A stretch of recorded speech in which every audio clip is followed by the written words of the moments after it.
ॐ अज्ञानतिमिरान्धस्य ज्ञानञ्जनशलाकया चक्षुरुन्मिलितं येन तस्मै श्रीगुरुवे नमः। हरे कृष्ण। भगवद गीता अध्याय 10 श्लोक संख्या 15। स्वयमेवात्मनात्मानं वेत्थ त्वं पुरुषोत्तमं भूतभावन भूतेश देवदेव जगतपते। हे परम पुरुष, हे सबके उद्गम, हे समस्त प्राणियों के स्वामी, हे देवों के देव, हे ब्रह्मांड के प्रभु, निसंदेह एकमात्र आप ही अपने को अपनी अंतरंगा शक्ति से जानने वाले हैं। तो ऐसा लग रहा है साफ साफ कि अर्जुन ऐसे शब्दों का प्रयोग कर रहे हैं ताकि फ्यूचर में कोई डाउट न रह जाए। न जाने क्यों भगवद गीता मुझे लगता है आज की डेट में सबसे प्रसिद्ध पुस्तक होगी संसार की, लेकिन फिर भी डाउट बहुत कुछ है। इतने क्लियर श्लोक होने के बाद भी बहुत सारे डाउट हैं। अगर आप सुने कि श्लोक is very clear in itself. स्वयमेव आत्मना आत्मानं वेत्थ त्वं पुरुषम उत्तमम भूत भावन, सबके उद्गम, भूत ईशा यानी कि सभी जीवों के स्वामी, देव देव समस्त देवताओं के स्वामी, जगत पते संपूर्ण ब्रह्मांड के स्वामी। इसमें कहाँ पर एम्बिग्यूटी है बताइए? कैसे इस श्लोक को यदि कोई ट्रांसलेट भी करे तो क्या इसमें बिगाड़े जिससे कि ये साबित हो कि Krishna supreme personality of God head नहीं है। लेकिन फिर भी इतना बड़ा डाउट है। क्यों डाउट है?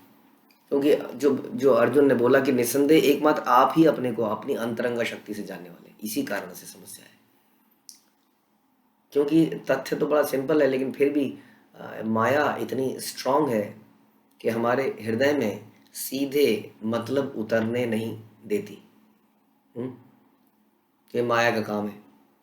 और माया वहां कार्य करती है जहां व्यक्ति कृष्ण को शरणागत नहीं होता है। भगवान बोलते हैं देवी ऐशी गुणमयी मम माया दुरत्या मामेव ये प्रपद्यन्ते। जो मेरी शरण में आते हैं वहां पर मायमिताम तरंती थे, वो माया को क्रॉस कर जाते हैं, इसलिए वो शब्दों को समझ जाते हैं। लेकिन बाकियों के दिमाग में भगवान माया के पर्दे से हमेशा छुपे रहते हैं। और इसलिए यही कारण है कि इतने क्लियर श्लोक होने के बाद भी संसार में बहुत बड़ी जंग है। गीता को सब मानते हैं, लेकिन फिर भी ये नहीं मानने को तैयार हैं कि कृष्ण ही आदि भगवान हैं। अब यहाँ पर अर्जुन जो है कुछ ऐसे शब्दों का प्रयोग करता है ताकि कोई कल को ना माने कि कृष्ण परम पुरुष है। हाँ, इसलिए बोलता है कि हे परम पुरुष, सबके परम, जितने भी पुरुष हैं, पुरुष से यहाँ पर मतलब समझ लिया जीवों से, जितने भी संसार के लोग हैं उनके पुरुष, उन सबके परम है, हे परम पुरुष। कोई कहे कि ठीक है जी परम पुरुष होंगे, बहुत सीनियर व्यक्ति है, इसका समझ में ये आ रहा है। हाँ, लेकिन इसलिए बोलते हैं कि नहीं नहीं नहीं, केवल सीनियर व्यक्ति नहीं है, सबके उद्गम है। सबके उद्गम, भूत भावन, सबके उद्गम मतलब हो गया सबके सोर्स, यानी कि सब कहाँ से निकले? अल्टीमेटली कृष्ण से निकले। तो हमारे दादा हुए, उनके दादा हुए, उनके दादा हुए, अल्टीमेटली वेयर इट एंड सबके उद्गम किसके? सबके, यानी कि जानवरों के भी, यानी कि मनुष्यों के भी, हर सारी जीवों के, न केवल जीवों के। भगवान बोलते हैं मैं आध्यात्मिक और भौतिक जगत दोनों का उद्गम हूँ। यानी कि इस ब्रह्मांड के भी उद्गम भगवान है, यानी कि हर वस्तु के हो गया, तो उद्गम भी हो गए। आप बोलेंगे ठीक है जी उद्गम है, ठीक है, किसी व्यक्ति ने कुछ बनाया हो, कई बार कोई व्यक्ति चीज़ बनाता है, इसका मतलब ये थोड़ी कि वो उसका कंट्रोलर बन जाएगा, ओनर बन जाएगा। किसी के लिए भी तो बनाते हैं हम लोग, मजदूर लोग किसी और के लिए बनाते हैं, खुद तो मालिक नहीं होते। वो बिल्डिंग बनाते हैं, वो बिल्डिंग के मालिक तो नहीं कहेंगे, आप कहेंगे बिल्डिंग के उद्गम मजदूर हैं, मालिक तो नहीं है। इसलिए बोलते हैं समस्त प्राणियों के स्वामी। स्वामी शब्द के साथ दो चीजें अपने आप आती हैं, वो क्या? कंट्रोलर, नियंता और भोक्ता। स्वामी ही नियंता होता है, स्वामी ही भोक्ता होता है। जैसे कि आपके पास कोई कार है, यदि आप उसके स्वामी हैं तो आप उसके नियंता होंगे, यानी कि कंट्रोलर। कार कब ले जानी है, कब नहीं ले जानी, कौन लेके जाएगा, कौन नहीं लेके जाएगा, ये आप डिसाइड करेंगे, क्योंकि आप उसके स्वामी हैं। और उसके भोक्ता हैं, क्योंकि आप उसके स्वामी हैं, इसलिए आप ही उसके भोक्ता हैं। कैसे उसको यूज़ करना है, कौन सी जगह पे लेके जाना है, कौन सी जगह लेनी, किस तरह से मैं बैठूंगा, जूते लेके उसके ऊपर बैठूं या जूते ना लेके ऊपर बैठूं, इट्स ऑल योर विश। तो यहाँ बता रहे हैं समस्त प्राणियों के स्वामी उद्गम ही नहीं है, परम पुरुष ही नहीं है, उद्गम के साथ साथ प्राणियों के स्वामी भी है। यानी कि हम सबके स्वामी कौन? भगवान। इसका मतलब हम सबके बीच में भोक्ता कौन? भगवान। हम तो सोचते थे हम भोक्ता हैं, क्योंकि कंज्यूमर वर्ल्ड का ज़माना है, तो हम सोचते थे हम भोक्ता हैं, उपभोक्ता। हम उपभोक्ता है, वो महाभोक्ता है। तो वो ही भोक्ता है हमारे, इसका मतलब। और हमारे कौन है? नियंता, यानी कि कंट्रोलर। अब ये सुन के बेचैनी से होने लगती है, क्या व्हाट इज दिस नॉनसेंस? मैं भगवान भगवान भोगते रहे और मैं करता रहूं? ये बढ़िया भगवान तुम्हारे, हम उन्हें लड्डू खिलाते रहे, वो खाते रहे, मेरा क्या? ये रिबेलियस नेचर है।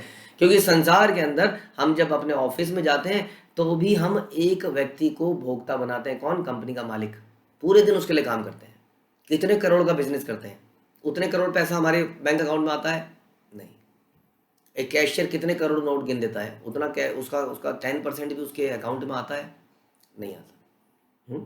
तो ऑलरेडी संसार में हम इसी तरह काम करते हैं कि इस संसार में भी जब हम नौकरी बिजनेस या कुछ करते हैं तो कोई और हमारा स्वामी बना होता है और वही हमारा इंजॉयर बना होता है। हाँ, और फिर हमें कुछ प्राप्त होता है, जो भी वो हमें दे देता है। ऐसा है कि नहीं है? इस संसार में भी हम किसी के लिए कार्य करते हैं, उसकी इच्छा के अनुसार अपने आप को बदलने को तैयार रहते हैं। नहीं तो बिजनेस नहीं मिलेगा, नहीं तो सैलरी नहीं मिलेगी इत्यादि।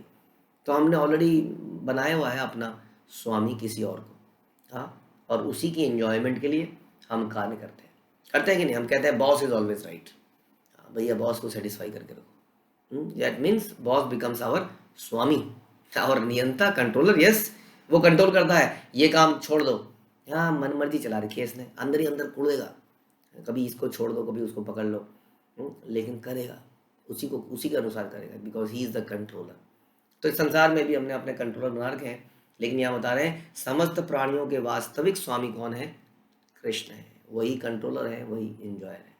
उसके बाद कोई कहेगा ठीक है कंट्रोलर है, लेकिन इतने सारे सारे देवी देवता के नाम हम सुनते हैं, उनके बारे में क्या कहना है आपका? इतने महान महान शिव जी हैं, गणेश जी हैं, हनुमान जी हैं, और बहुत सारे देवी देवता हैं, बड़े बड़े नाम हैं, देवी माँ है। तो इसलिए बोलते हैं कि नहीं, सुनो, अर्जुन बोलते हैं देवों के देव, देव देव, कि आप क्या है? देवों के देव हैं। और सारे के सारे देवता भी जो है, भगवान बोलते हैं कि सारे देवता भी मेरे से ही, इनका उद्गम भी मैं ही हूँ। तो आप देवों के देव हैं। अच्छा जी, आप देवों के देव, और कुछ रह गया है? परम पुरुष आप हो गए, सबके उद्गम आप हो गए, स्वामी भी आप ही बन गए, देवों के देव भी आप हैं। हाँ, एक चीज और बची है, हे ब्रह्मांड के प्रभु। प्रभु is all the ultimate owner of everything. तो इस ब्रह्मांड के प्रभु, वास्तव में हर ब्रह्मांड, हम सुनते हैं श्रीमद् भागवत में कैसे भगवान के श्वास लेने से ब्रह्मांड पैदा हो जाते हैं, कैसे वो ब्रह्मांड को बनाने के लिए आवश्यक सामग्री एकत्रित करते हैं और ब्रह्मा जी को देते हैं, now you take it over, और फिर ब्रह्मा जी आगे का काम करते हैं। इसलिए ब्रह्मांड के वास्तविक प्रभु वही हैं। हम जमीन को खोद के संगमरमर, सोना, चांदी, लोहा, केमिकल सब निकालते हैं, लेकिन इसके वास्तविक बनाने वाले, सप्लाई करने वाले कृष्ण थे, उनको कोई नहीं पूछ रहा है।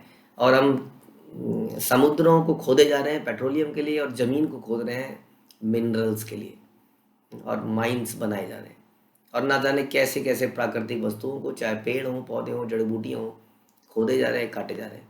लेकिन इन सबके प्रभु कौन है? भगवान है। तो निसंदेह एकमात्र आप ही अपने आप को जान सकते हैं अपनी अंतरंगा शक्ति से। तो भगवान जो इतने महान हैं, जिनके बारे में इतने सारे विश्लेषण बताए गए, उनको कैसे समझा जाए, ये क्वेश्चन आता है। जो इतने महान हैं उनको हम कैसे समझेंगे? क्योंकि इस संसार के अंदर भी कोई महान व्यक्ति होता है, हम उसके पास फटक भी नहीं पाते हैं, उसे मीटिंग भी नहीं तय हो पाती हमारी। कोई एक स्टेट का चीफ मिनिस्टर भी बन जाता है तो उससे मीटिंग करना भी मुश्किल हो जाता है, इम्पॉसिबल हो जाता है। अब यहाँ तो हम बात कर रहे हैं देवों के देव, सबके स्वामी, जगतपते, उससे कैसे मिलें, उसको कैसे समझें? तो इसलिए यहाँ पर अर्जुन बता रहे हैं कि कोई अपनी समझ से नहीं समझ पाएगा, आप ही अपने आप को समझ सकते हैं। इसलिए आप ही अपने आप को जितना रिवील करेंगे दूसरे के सामने, वो उतना ही जान पाएगा। आपके बारे में। और भगवान किसको रिवील करेंगे भला? भगवान गीता में बोलते हैं जो दुष्ट हैं, आसुरी लोग हैं, वो कभी मुझे नहीं समझ पाते। वो मुझे एक साधारण मनुष्य समझते हैं और उनके सामने मेरी माया हमेशा कार्य करती रहती है। तो भगवान अपने आप को रिवील किसके सामने करते हैं? जो भगवान से प्रेम करता है, उनकी सेवा करता है, उसके सामने। क्योंकि जनरली हम अपना हृदय उसी के सामने खोलते हैं जिससे हमारा बहुत ही घने संबंध होते हैं, है ना। दूसरों के सामने हम नहीं बताते हम, है ना, अपनी अंतर। जैसे कई बार आपको लगेगा कि व्यक्ति बड़ा सख्त व्यक्ति है और अचानक से वो व्यक्ति कई बार दिल की ऐसी ऐसी बातें करेगा कि वो नहीं, इतना सख्त तो नहीं था, ये तो बड़ा कोमल व्यक्ति है। क्यों बताया उसने? क्योंकि अब आप लोगों की मित्रता बहुत गहरी हो रही है, इसलिए उसने बताया। तो इसी तरह से जब भक्त भगवान को सर्व करने का प्रयास करते हैं, धीरे धीरे हरि नाम जपने के द्वारा, उनकी श्रवण कीर्तन के द्वारा, हाँ, प्रसाद इत्यादि प्राप्त करके और भक्ति के नियमों का पालन करके, तब धीरे धीरे भगवान अपना हृदय भक्त के आगे रिवील करते हैं। हाँ, भगवान उजागर होते चले जाते हैं, रियलाइज होते चले जाते हैं।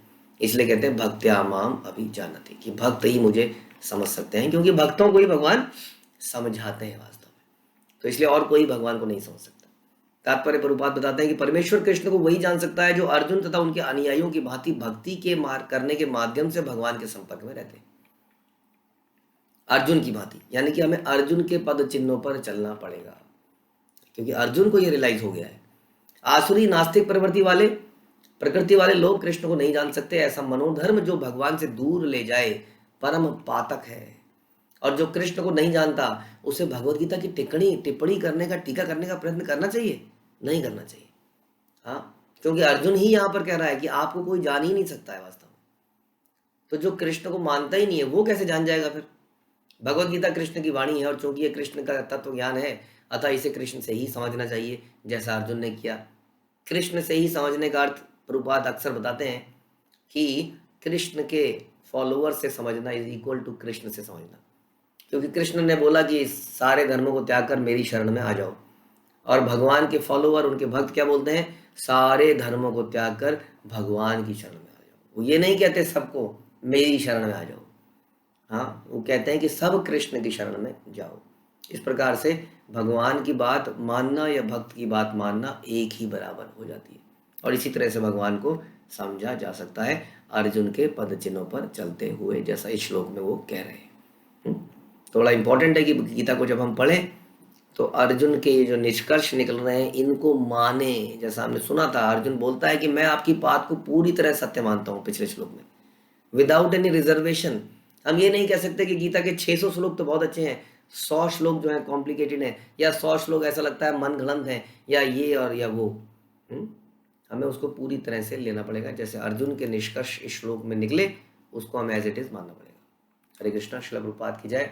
भगवद गीता की जय।